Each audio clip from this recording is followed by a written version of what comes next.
जो है वो बारिश का मौसम वो आ गया है और हर दूसरे तीसरे दिन बारिश हो रही है, तो अच्छी बात है, गर्मी से थोड़ी राहत मिलेगी। लेकिन मैं रिकॉर्डिंग कर रहा हूँ तो मुझे प्रॉब्लम हो रही है और हो सकता है आज थोड़ी नॉइस आ जाए। मैंने पहले भी आपको बता रखा है कि बारिश में थोड़ी बहुत नॉइस आ जाती है, तो यही बताना था कि नॉइस आ सकती है, तो थोड़ा उसके लिए माफ़ कर देना और हेडफोन्स लगा लेना, सुनो और कहानी को और बताना कमेंट करके कैसी लगी। और बारिश क्या ही कर सकते हैं, सॉरी। जो मुझे लगा था वही हुआ, बारिश शुरू हो गई है और हाँ, तो अब देखते हैं। इसलिए पार्ट थोड़ा हो सकता है छोटा बन जाए, उसके लिए माफ़ कर देना, लेकिन मैं कोशिश करूँगा कि हाँ भाई थोड़ा लंबा पार्ट बने। तो यार शुरू करते हैं। सो हे एवरीवन, कैसे हैं आप सब। मेरा नाम है दीपक विश्वकर्मा और आप देख रहे हैं dark legend horror stories YouTube channel, जहां मैं रोज़ आप सभी को डरावनी कहानियां सुनाता रहता हूं। और आज की इस वीडियो में हम वेंडिगो की एक नई सीरीज़ को स्टार्ट करने वाले हैं। तो कल की एक वीडियो में मुझे कमेंट आया कि बैकग्राउंड म्यूज़िक जो है वो चेंज कर दो, तो आज की इस वीडियो में मैंने बैकग्राउंड म्यूज़िक को चेंज कर दिया है। अगर आपको पसंद आए तब आप मुझे कमेंट करके बता देना, वरना आपको अगर पहले वाला ही ज़्यादा पसंद था तो ये भी कमेंट करके ज़रूर बताना। साथ ही साथ चैनल अगर सब्सक्राइब नहीं किया है तो ज़रूर से कर लो, क्योंकि आधे से ज़्यादा लोगों ने चैनल को सब्सक्राइब किया ही नहीं है। तो ऐसा मत करो, चैनल को सब्सक्राइब कर लो, क्योंकि 5000 सब्सक्राइबर बस होने ही वाले हैं और जल्द से जल्द हमें 10,000 सब्सक्राइबर्स गेन करने हैं। मैं उम्मीद करता हूँ आपने चैनल को सब्सक्राइब कर लिया होगा। तो चलिए शुरू करते हैं वेंडिगो की एक खौफनाक सीरीज़ को। विवेक का कॉलेज में पहला दिन था। उसने नए कॉलेज में ज्वाइन किया था और जैसे ही उसने कॉलेज में पहला कदम रखा, उसने आसपास का नज़ारा देखा। हर कोई इधर से उधर जा रहा था। कॉलेज में अच्छी खासी स्टूडेंट्स की भीड़ थी। विवेक लेक्चर अटेंड करने के लिए जा ही रहा था, तभी अचानक से उसने देखा कि एक लड़की को कई सारे लड़कों ने घेर कर रखा हुआ था और वो सारे लड़के उस अकेले एक लड़के को परेशान कर रहे थे। विवेक ने सबसे पहले तो इग्नोर करने की कोशिश करी, लेकिन जब वो लड़के उस अकेले लड़के को कुछ ज़्यादा ही परेशान करने लगे, तब विवेक से रहा नहीं गया और विवेक ने उन सभी लड़कों से कहा, ज़रा मेरी बात सुनो, तुम सब इस अकेले लड़के को क्यों परेशान कर रहे हो। जैसे ही विवेक ने ये बात कही, सारे उन लड़कों ने विवेक की तरफ देखा और कहा, अबे तू कौन है, आज से पहले तो कभी नहीं देखा। और फिर विवेक ने इस बात का जवाब देते हुए कहा, मैं यहाँ पर नया हूँ और मैंने देखा कि तुम इस लड़के को परेशान कर रहे हो। ये सुनते ही वो सारे लड़के हंसने लगे और उन लड़कों ने कहा, कहाँ परेशान कर रहे हैं, हम तो सिर्फ अपना एंटरटेनमेंट कर रहे हैं। चल ठीक है, इसको परेशान नहीं करते, तुझे परेशान करते हैं। ये कहकर वो सारे लड़के विवेक को घेर कर खड़े हो गए और विवेक ने कहा, देखो मेरी बात सुनो, पहले मैं इस कॉलेज में नहीं था, पहले तुम जो मर्जी वो करते थे, लेकिन अब मैं यहाँ आ गया हूँ और मैं नहीं चाहता कि यहाँ कोई भी अपनी दादागिरी झाड़े, क्योंकि मुझे दादागिरी झाड़ने वाले लोग बिल्कुल भी पसंद नहीं हैं। मेरे सामने जो भी दादागिरी झाड़ता है, न जाने क्यों कुछ दिनों बाद उसका हाल काफ़ी बुरा हो जाता है। तो मैं तो यही कहूँगा कि अब सुधर जाओ, वरना मेरे पास कई और रास्ते भी हैं। ये कहकर विवेक ने उन लड़कों को धक्का दे दिया और वहाँ से लेक्चर अटेंड करने के लिए निकल गया। विवेक जा ही रहा था, तभी वही लड़का जिसे वो लड़के परेशान कर रहे थे, वो भागता हुआ विवेक के पास आया और उस लड़के ने कहा, थैंक यू भैया, आपने मुझे बचा लिया। ये लोग मुझे रोज़ परेशान करते थे, आज आपने मुझे बचा लिया, वरना पता नहीं आज ये मुझे कितना परेशान करते। और जैसे ही विवेक ने ये बात सुनी, तब विवेक ने कहा, अपने आप में ताकतवर बन, किसी के भरोसे मत बैठ, समझा। कोई भी तेरी मदद करने नहीं आएगा, तुझे खुद को मजबूत बनाना पड़ेगा, तभी तू जी पाएगा, वरना यहाँ कॉलेज में आगे चलकर कहीं और तू सिर्फ परेशान ही किया जाएगा, समझा। इसलिए पावरफुल बन, ताकि कोई तुझे परेशान ना कर सके। ना ही तू किसी को परेशान कर, ना ही किसी को अपने आप को परेशान करने दे, समझा? जैसे ही ये बात उस लड़के ने सुनी, उस लड़के ने कहा, भैया मैं क्या कर सकता हूँ? आप तो इतने स्ट्रांग दिख रहे हैं, मैं तो पतला दुबला सा, मैं क्या ही करता हूँ लड़कों के सामने। और फिर विवेक ने जवाब दिया, पतला दुबला रहने के लिए किसने कहा तुझे? जिम जा, वर्कआउट कर, बॉडी बना, अपने आप को स्ट्रांग बना, मेंटली फिजिकली हर तरह से। ये सब बातें करते करते वो दोनों हॉल में आ गए और लेक्चर का टाइम हो गया और वो दोनों लेक्चर को अटेंड करने लगे। जब कॉलेज खत्म हुआ तब विवेक और वो लड़का दोनों बाहर निकले। उस लड़के ने विवेक से कहा, अरे भैया हमने इतनी बातें करी, आपने अपना नाम तो बताया नहीं। और फिर विवेक ने कहा, मेरा नाम विवेक है, और तुम्हारा?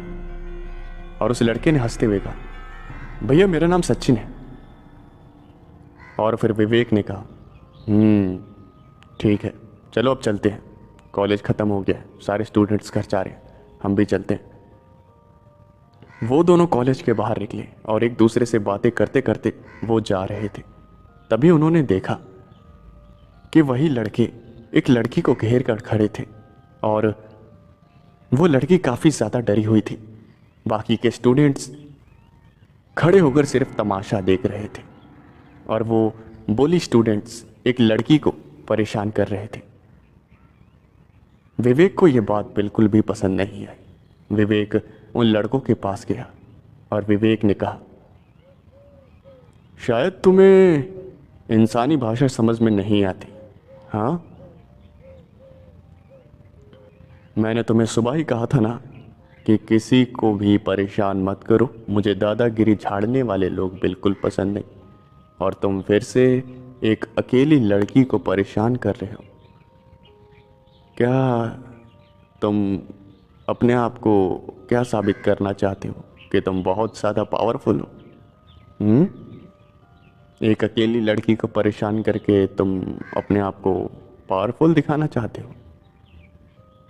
वो सारे लड़के गुस्से में विवेक के पास आए और एक लड़के ने विवेक का कॉलर पकड़कर बोला, तेरी हिम्मत कैसे हुई हमारे बारे में ये सब बोलने की? तुझे पता भी है मैं कौन हूं? मेरा बाप ना पॉलिटिशियन है, समझा? अगर चाहूं ना तो जिंदगी भर तुझे जेल में सड़ने के लिए फेंक सकता हूं। अबे तू सिर्फ नया नया है, अपनी औकात में रह, वरना जिंदगी भर ऐसा रुलाऊंगा कि आंखों में आंसू खत्म हो जाएंगे, लेकिन रोना बंद नहीं होगा, समझा? चल अब निकल। जैसे ही विवेक ने यह बात सुनी तब विवेक ने हंसते हुए कहा, अच्छा तो तेरा बाप पॉलिटिशियन है? हाँ तूने सही कहा, मैं नया हूं, लेकिन तुझे ये नहीं पता कि पिछले जिस कॉलेज में मैं था वहाँ कुछ लोगों ने मुझे परेशान करने की कोशिश करी थी, लेकिन आज की तारीख में उनमें से कुछ लोग आईसीयू में हैं और कुछ लोग लाइफ टाइम के लिए बेड रेस्ट पर चले गए हैं। तो मुझे नहीं लगता कि तुझे आईसीयू का या फिर हॉस्पिटल का चेहरा देखना पसंद होगा। अगर है तो सीधा बता दे। और हाँ, क्या कह रहा था? तेरा बाप पॉलिटिशियन है? नाइस। मेरा बाप एक बिलियनर है।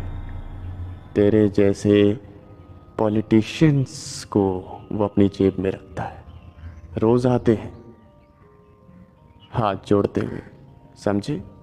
चल अब निकल। जब ये बात उस लड़के ने सुनी तब उसे काफ़ी ज़्यादा गुस्सा आया, लेकिन वो विवेक का कुछ भी नहीं बिगाड़ सकता था, इसलिए उसने विवेक से कहा, तुझे तो मैं देख लूँगा। ये कहकर वो सारे लड़के वहाँ से चले गए और कॉलेज के जितने भी स्टूडेंट्स विवेक को देख रहे थे सबके सब हैरान थे। सचिन ने विवेक से कहा, क्या आपके फादर सच में बिलियनर हैं? और फिर विवेक ने कहा, हाँ हैं तो। और फिर सचिन ने कहा, तो आपके पास तो महंगी महंगी लग्जरी कार्स होंगी ना, बहुत अमीर होंगे आप। और इसके जवाब में विवेक ने कहा, हाँ, लेकिन मैं अपने फादर से थोड़ी दूरी बना कर रखता हूँ। मुझे मेरे फादर पसंद नहीं, मुझे अपनी एक अलग पहचान बनानी है, इसलिए मैं उनसे थोड़ा दूर रहता हूँ। लेकिन इसका मतलब ये नहीं कि अगर मुझे ज़रूरत पड़ेगी तो मेरे फादर नहीं आएंगे। सचिन और विवेक वहाँ से जाने लगे। तभी वो लड़की भागती हुई विवेक के पास आई और उसने विवेक से कहा, थैंक यू सो मच, आपने उन गुंडों को भगा दिया। और फिर विवेक ने सचिन से कहा, सेम एडवाइस इसको भी दो। और फिर सचिन ने कहा, देखिए, आपको खुद स्ट्रांग बनना पड़ेगा, ऐसे किसी के भरोसे मत बैठिए। फिजिकली मेंटली हर तरह से स्ट्रांग बनिए ताकि कोई आपको परेशान ना कर सके। उस लड़की ने बदले में कहा, हाँ, आप बिल्कुल ठीक कह रहे हैं। विवेक और सचिन वहाँ से जाने लगे, लेकिन उस लड़की ने दोनों को रोकते हुए कहा, क्या आप दोनों मेरे दोस्त बनेंगे?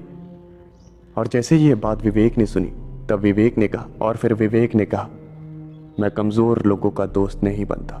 सबसे पहले अपने आप को स्ट्रांग बनाओ, उसके बाद मुझसे दोस्ती करना। और यही बात सचिन, मैं तुझसे भी कह रहा हूँ, अभी तक हम दोस्त नहीं बने। हमने भले ही बहुत बातें करी, लेकिन अभी तक हम दोस्त नहीं बने। अगर दोस्त बनना है तो स्ट्रांग बन। और फिर सचिन ने पूछा, तो हम क्या करें अब?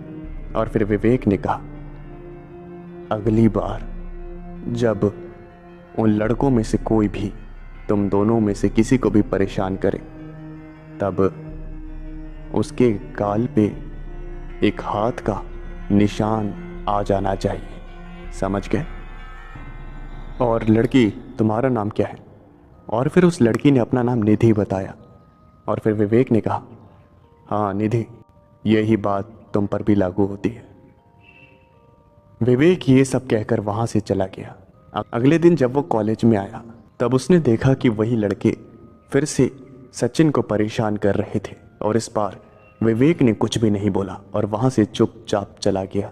सचिन को समझ आ गया कि विवेक क्या कहना चाहता है। सचिन ने एक जोरदार घूंसा उस लड़के के मुंह पर मारा जो सचिन को परेशान कर रहा था, जिसकी वजह से उस लड़के की नाक काफ़ी बुरी तरह से डैमेज हो गई और उसमें से खून निकलने लगा। और जैसे ही उस लड़की की नाक डैमेज हुई, बाकी के जितने भी गुंडे थे सब अपने कदमों को पीछे लेने लगे। सचिन वहाँ से निकल कर आ गया और सीधा विवेक के पास आकर रुका। और विवेक ने कहा, मेरी बात आखिरकार समझ ही गए, बहुत अच्छा। अब ये कभी तुम्हें परेशान नहीं करेंगे, चलो अब।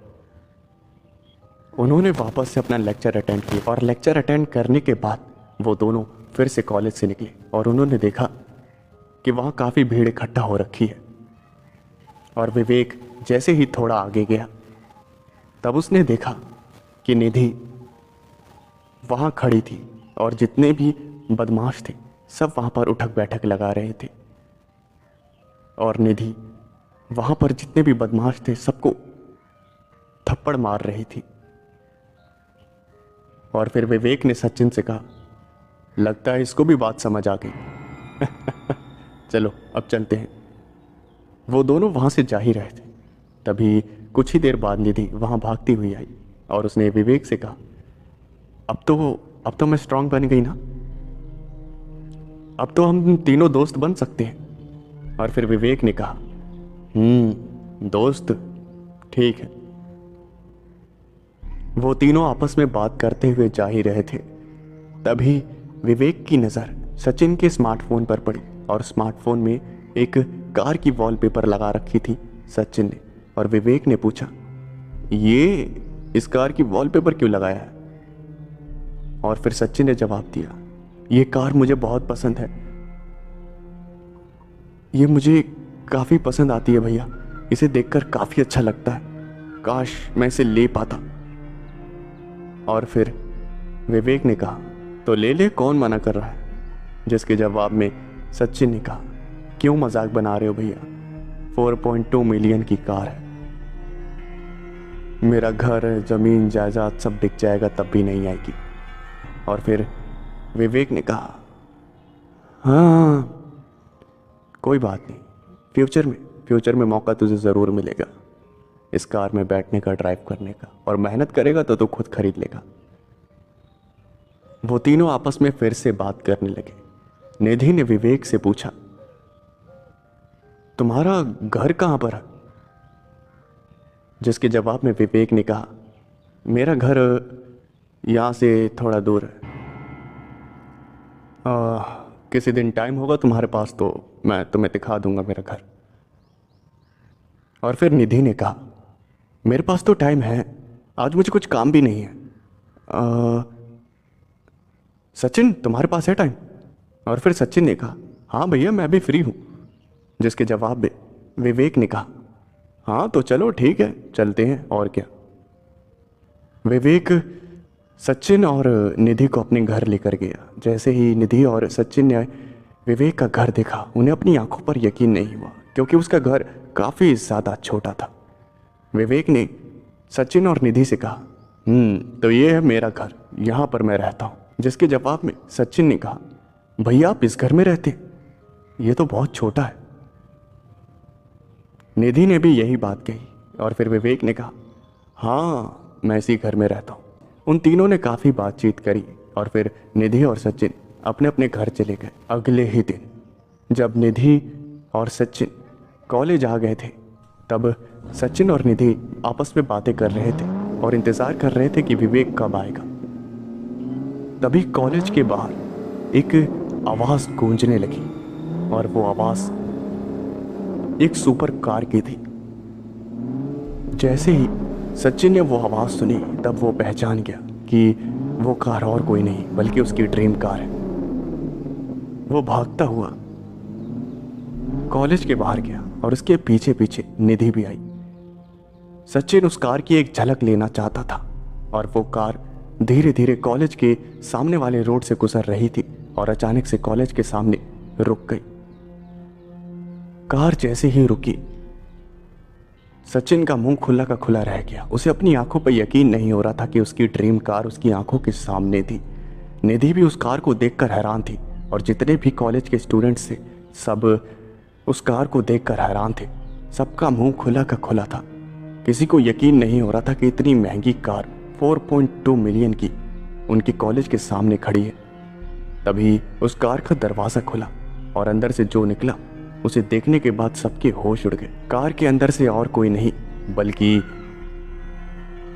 विवेक ही निकला। विवेक ने कार को पार्किंग में लगाया और उसके बाद गाड़ी से उतरकर सचिन के पास आया और कहा, क्या हो गया? ऐसे हैरानियत वाली नज़रों से क्यों देख रहे हो भाई? और फिर सचिन ने कहा, भैया ये आपकी कार है क्या? और फिर विवेक ने कहा, हाँ क्यों, इसमें कोई बड़ी बात है क्या? चलो अब कॉलेज स्टार्ट होने वाला। सारे स्टूडेंट्स विवेक को देख रहे थे और जितने भी बुली करने वाले स्टूडेंट्स थे सब जल रहे थे। सबको जलन मच रही थी विवेक से। अपनी 4.2 मिलियन की कार की वजह से विवेक पूरे कॉलेज में फेमस हो गया। उसे हर स्टूडेंट जानता था।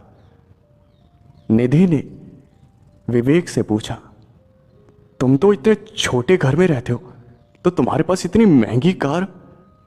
और फिर विवेक ने कहा, मैंने तुम्हें पहले बताया था ना कि मेरे पापा बिलियनर हैं, लेकिन मैं उनसे थोड़ा दूर दूर रहता हूँ, इसलिए मैं एक नॉर्मल से घर में रहता हूँ, लेकिन कभी कभी शौक़ पूरे कर लेता हूँ और शौक़ में यही ख़रीद ली मैंने। मैं भी चला लूँगा और सचिन भी थोड़ी बहुत चला लेगा। जैसे ही सचिन ने यह बात सुनी तब उसके चेहरे पे मुस्कुराहट आ गई और सचिन की आंखों में आंसू भी आ गए। उसने विवेक को गले लगा लिया। विवेक ने साथ ही साथ उन दोनों से एक और बात कही, अरे ज़रा सुनो, आज मेरा बर्थडे है और मैंने एक पार्टी प्लान करी है, तुम दोनों इनवाइटेड हो, ज़रूर आना। एड्रेस मैं तुम्हें मैसेज कर दूँगा, ठीक है?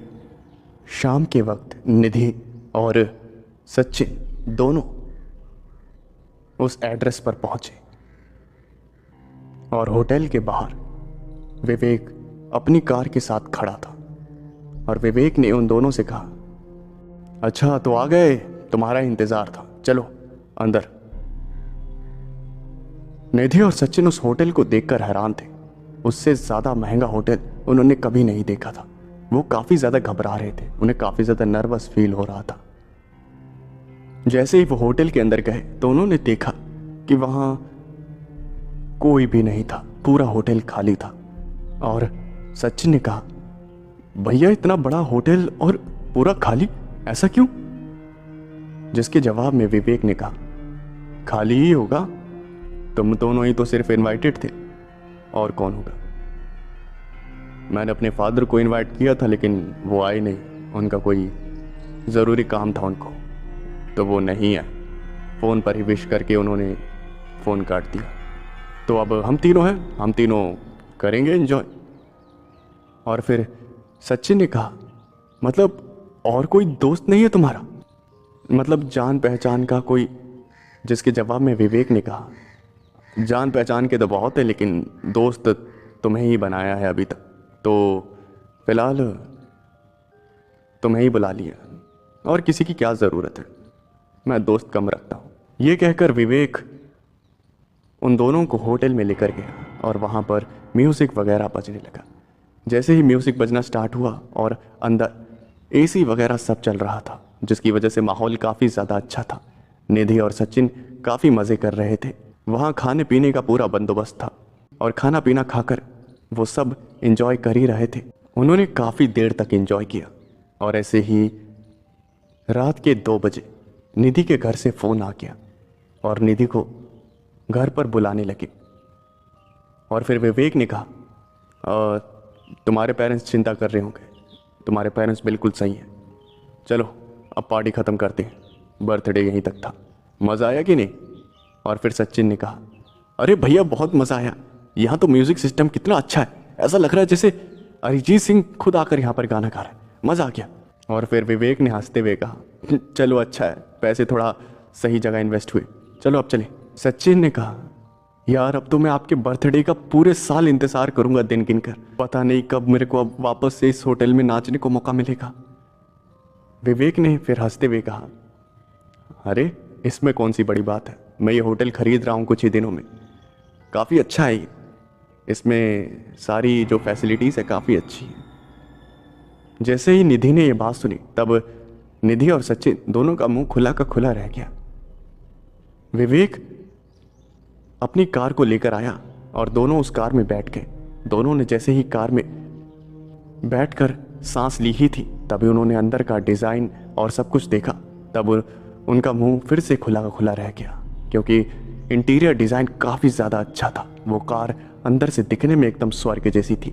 विवेक कार को ड्राइव कर रहा था, तभी सचिन ने पीछे देखा, तब पीछे रोड पर एक कार उनका पीछा कर रही थी और सचिन ने नोटिस किया कि वो कार काफ़ी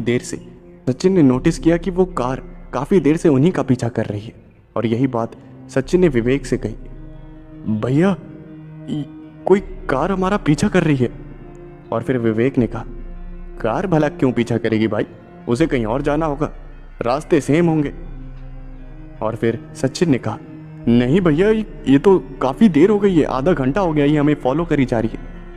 जैसे ये बात विवेक ने सुनी तब विवेक ने पीछे मुड़कर देखा, तब उसने देखा कि पीछे वाली गाड़ी में एक आदमी हथियार के साथ बैठा हुआ था और उसमें कम से कम 3-4 लोग थे और उनमें से एक वही कॉलेज का स्टूडेंट था जिसकी बेइज्जती विवेक ने करी थी। और विवेक समझ गया कि वो सब विवेक को नुकसान पहुंचाने के लिए आए हैं। विवेक ने तुरंत अपनी गाड़ी की स्पीड को काफ़ी ज़्यादा बढ़ा दिया, जिसकी वजह से निधि डर गई और निधि ने डरते हुए बोला, अरे ये क्या हो गया, स्पीड को इतनी तेज।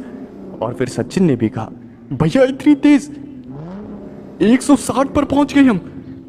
और फिर विवेक ने कहा, चुपचाप बैठे रहो, वो हमारी जान लेने के लिए आए हैं, पीछे वाली कार में कई सारे लोग हथियार लेकर आए हैं हमें मारने के लिए, चुपचाप से बैठे रहो। जैसे ही विवेक ने कार की स्पीड बढ़ाई। पिछली वाली कार ने भी अपनी स्पीड बढ़ा दी। विवेक की कार एक सुपर कार थी जिसकी वजह से उसकी रफ्तार काफ़ी ज़्यादा थी, लेकिन उसे कंट्रोल कर पाना उतना ही मुश्किल था। विवेक ने कार की स्पीड को तो बहुत ज़्यादा बढ़ा दिया, लेकिन उसकी स्पीड को कंट्रोल कर पाना काफ़ी ज़्यादा मुश्किल था। विवेक को पता था कि अगर गाड़ी रुकेगी और वो सब विवेक को पकड़ लेंगे तब काफ़ी मुश्किल हो सकती है, हो सकता है उनकी जान भी चली जाए। इसलिए विवेक ने गाड़ी को एक जंगल वाले रास्ते की तरफ मोड़ दिया और वो टेढ़ी मेढ़ी कार को चलाने लगा ताकि वो जो पीछे वाली कार है वो उसका पीछा ना कर सके। पीछे वाली कार में जितने भी गुंडे बैठे थे सबने कार के ऊपर फायरिंग करना शुरू कर दिया, लेकिन टेढ़ी मेढ़ी कार चलने की वजह से किसी का भी निशाना गाड़ी की तरफ नहीं लग रहा था। विवेक काफ़ी ज़्यादा स्पीड में गाड़ी को लेकर एक जंगल में घुस गया और वो नहीं सोच रहा था कि आखिर उसकी गाड़ी कहाँ जा रही है। वो अपनी स्पीड को सिर्फ बढ़ाए जा रहा था और वो गुंडे भी विवेक की कार का पीछा कर रहे थे। निधि काफ़ी ज़्यादा डरी हुई थी और सचिन काफ़ी ज़्यादा परेशान हो रहा था कि आखिर होने क्या वाला है। विवेक कार की स्पीड को बढ़ाए जा रहा था।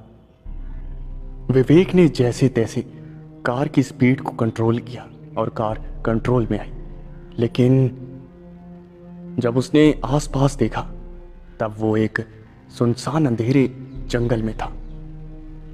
निधि काफ़ी ज़्यादा डरी हुई थी और सचिन भी। निधि ने कहा, ये हम कहाँ पर आ गए? ये कैसा जंगल है डरावना सा? और सचिन ने भी यही कहा, भैया ये कितना डरावना जंगल है, हम कहाँ गए ये?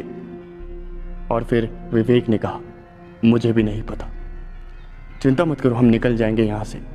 और निधि ने फिर कहा, और इसके जवाब में फिर निधि ने कहा, अरे यार मेरे पेरेंट्स मुझे कॉल कर रहे थे, अब क्या होगा?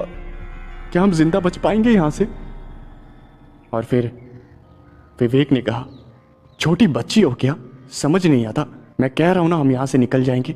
वो तो अच्छा हुआ हमारी जान बच गई, वरना वो जो गाड़ी में पीछे लोग थे ना, हथियार थे उनके पास। तो ये था वेंडिगो सीरीज का पार्ट 1। तो मैं उम्मीद करता हूँ आपको ये वीडियो पसंद आई होगी। तो अगर आपको पसंद आई हो तो वीडियो को लाइक करना और चैनल को सब्सक्राइब करना ना भूलें। अगर आपको इसका पार्ट 2 जल्दी चाहिए तब नीचे कमेंट ज़रूर से करें और बैकग्राउंड म्यूज़िक का भी बता देना कि आपको बैकग्राउंड म्यूज़िक पहले वाला ही पसंद है या फिर इसको चेंज करें। जो भी हो वो कमेंट सेक्शन में बता देना। सब्सक्राइब नहीं किया है तो कर देना, क्योंकि 5000 सब्सक्राइबर्स बस होने ही वाले हैं और मुझे 10,000 सब्सक्राइबर बस जल्दी से जल्द करने हैं। मैं उम्मीद करता हूँ आप सपोर्ट करेंगे। तो अगर आपने खाना नहीं खाया तो यार क्या कर रहे हो यार, खाना खा लो यार। और मैंने एक स्टोरी और ऐड कर दी है, ये छोटी सी स्टोरी है, तकरीबन 10 मिनट की, एक वेंडिगो की है, आदमखोर वेंडिगो की। ये पूरी स्टोरी एक अलग है, इसे भी मैंने ऐड कर दिया है। अगर आपको सुननी है तो आप इसे सुन सकते हैं, आपको पसंद आएगी। और पार्ट 2 जो है वो आप नीचे कमेंट करेंगे तब जल्दी आ जाएगा। तो फिर मिलते हैं नेक्स्ट वीडियो में। Thanks for watching. साल 1938 एक व्यापारी अपने कुछ नौकरों के साथ अपने सामान को बेचने के लिए दूसरे शहर में जा रहा था। दूसरे शहर पहुंचने के लिए उसे एक जंगल वाले रास्ते को पार करना था और वो उसी रास्ते को पार कर रहा था। उस व्यापारी का नाम था रिचर्ड और उसके साथ तकरीबन 10 लोग थे और वो सारे लोग उसके लिए काम करते थे। उन्हें चलते हुए काफ़ी ज़्यादा देर हो गई थी और अंधेरा हो गया था। अंधेरे की वजह से आगे का जो रास्ता था वो साफ साफ नज़र नहीं आ रहा था, इसलिए उन सभी ने एक जगह पर रुकने का फैसला किया और वो वहीं पर रात बिताने के लिए रुक गए। रिचर्ड के जो काम करने वाले थे उन्होंने वहाँ पर आग जलाई और वो सारे वहीं पर बैठे हुए थे। कुछ लोग खाना बना रहे थे और बाकी के बैठे हुए थे, बाकी के काम कर रहे थे। रिचर्ड वहीं पर आराम कर रहा था और सोच रहा था कि अभी उसे कितने दिन लगेंगे वहाँ पहुँचने में। रिचर्ड यही सब सोच रहा था। कुछ ही देर बाद खाना तैयार हो गया और रिचर्ड ने खाना खाया और उसके साथ बाकी जो लोग थे उन्होंने भी खाना खाया।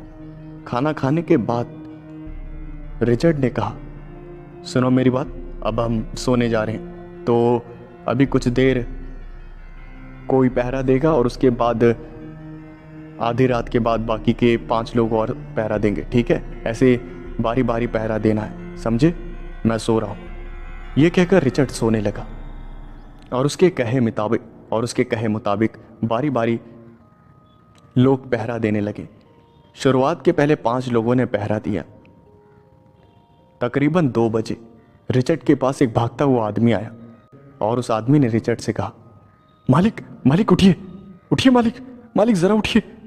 और जैसे ही रिचर्ड ने यह आवाज़ सुनी तब रिचर्ड उठा और रिचर्ड ने कहा, क्या हो गया? हाँ, क्यों उठा रहे हो भाई? और फिर उस आदमी ने कहा, मालिक, जो लोग पहरा दे रहे थे वो गायब है। और जैसे ही रिचर्ड ने यह बात सुनी तब उसका सारा जो आलस था वो निकल गया और उसने चौंकते हुए कहा, क्या 5 लोग गायब है? ये कैसे हो सकता है? अरे ज़रा आसपास देखो, आसपास ही होंगे। और फिर उस आदमी ने कहा, नहीं मालिक, मैंने देख लिया, लेकिन कहीं पर नहीं है वो लोग। रिचर्ड काफ़ी ज़्यादा परेशान हो गया कि आखिर उसके 5 लोग गए कहाँ। रिचर्ड खड़ा हुआ और उसके बाद उसने उस आदमी से कहा, साथ में चलो, ढूंढते आखिर 5 लोग गए कहाँ। जितने भी लोग थे वो सारे इकट्ठा हुए और सब इधर से उधर उन 5 लोगों को ढूंढने लगे। तभी वहाँ उन्हीं में से एक आदमी के चिल्लाने की आवाज़ आई और जैसे ही उन्होंने चिल्लाने की आवाज़ सुनी तब वो भागते हुए उस आदमी के पास गए और रिचर्ड ने कहा, क्या हो गया, तुम चिल्लाई क्यों? जिसके जवाब में उस आदमी ने सामने उंगली करते हुए इशारा किया। और फिर जब सबने वहाँ उस तरफ देखा तब सबकी जो रूह थी वो कांपने लगी। सबने देखा कि वहाँ उन 5 लोगों के कटे हुए सर रखे हुए थे और उनका बाकी का शरीर गायब था। ये देखकर रिचर्ड काफ़ी ज़्यादा घबरा गया और वो सारे लोग वहाँ से भागने लगे। रिचर्ड ने सबको समझाया लेकिन कोई भी समझने के लिए तैयार नहीं था। सबको अपनी अपनी जान प्यारी थी, सब वहाँ से भागना चाहते थे। रिचर्ड ने जैसे तैसे सबको मनाया और उसके बाद रिचर्ड ने कहा, देखो, अगर हम ऐसे अकेले अकेले भागेंगे तब हो सकता है हम भी मारे जाएं। भलाई इसी में है कि हम सब इकट्ठा यहाँ से निकले, समझे? रिचर्ड सभी को ये सारी बातें समझा रहा था। तभी वहाँ पर किसी अजीब से जानवर की आवाज़ आई और ये आवाज़ किसी आम जानवर की नहीं थी। ये आवाज़ सुनकर सबकी हालत ख़राब हो गई और उसके बाद सब वहाँ से भागने लगे।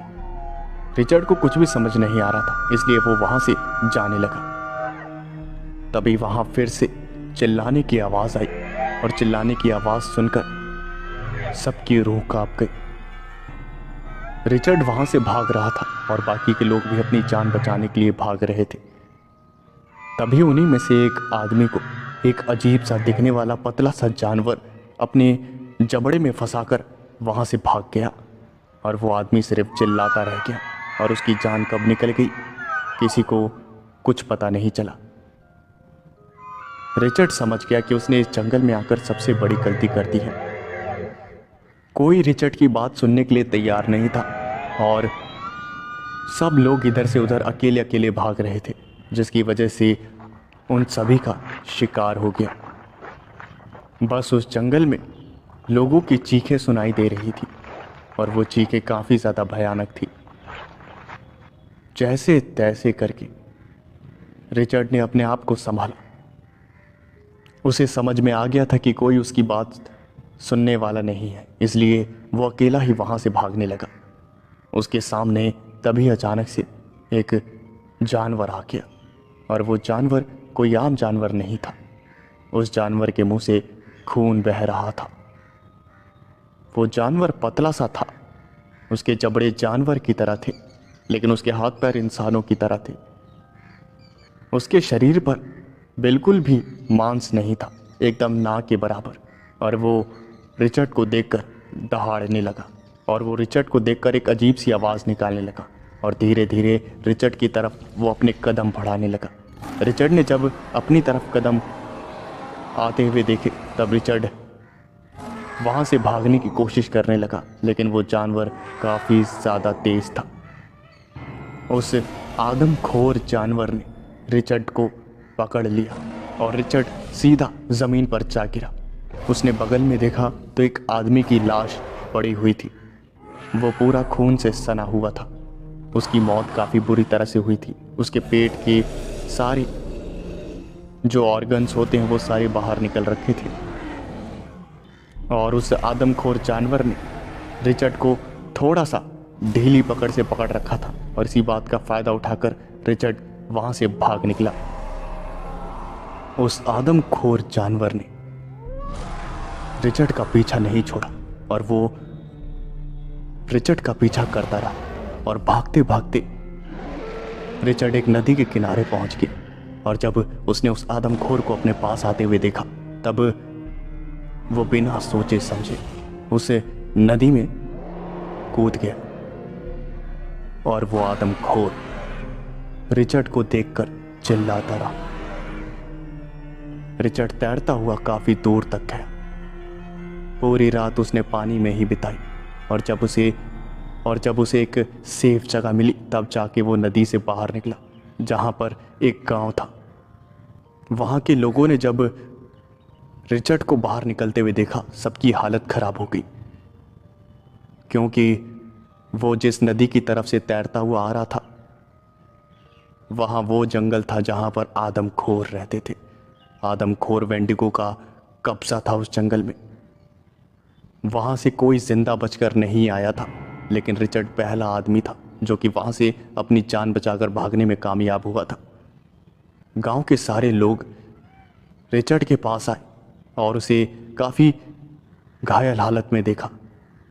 रिचर्ड ने उन्हें सारी बातें बताई और ये बातें उन गांव वालों के लिए कोई नई बात नहीं थी, क्योंकि रिचर्ड से पहले भी वहाँ कई सारे लोग गए थे लेकिन कोई भी जिंदा नहीं बचा।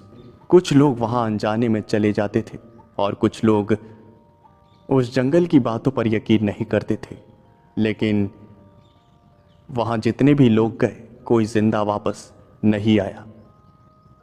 रिचर्ड का इलाज करवाया गया और काफ़ी इलाज के बाद वो ठीक हो पाया। जो उसने नज़ारा देखा था वो काफ़ी ज़्यादा भयानक था और वो नज़ारा किसी का भी दिल दहला देने के लिए काफ़ी था। लेकिन रिचर्ड ने फैसला ज़रूर कर लिया था कि वो उस जंगल में वापस कभी नहीं जाएगा।